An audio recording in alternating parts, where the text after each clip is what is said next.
қаладағы ең белсенді референдум учаскесі нөмір 196 учаске.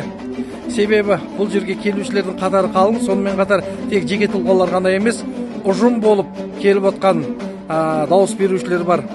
Сол ұжымның бірі Балтекстиль компаниясы. Қазақстанға ғана емес, өнімдері мына шетелдерге жақын, ал шетелдерге танылып жүрген Балтекстиль компаниясы ұжыммен бірге келіп отыр. Бір қауым ел болып, барлығы да белсенді, себебі индустриалдық аймақтар осы участок аймағына тіркелген. Талғат аға, көңіл күйіңіз қалай? Тамаша, керемет. Бүгінгі мына мерекеге ұжыммен келіп қалдық. Елдің болашағы үшін, өзіміздің болашағы үшін дауыс береміз. Әрине. Жасаймыз, қаласа.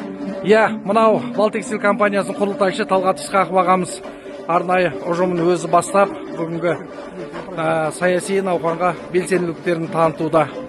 Ең белсенді сайлау учаскесі нөмірі 196 учаске болып тұр әзірге.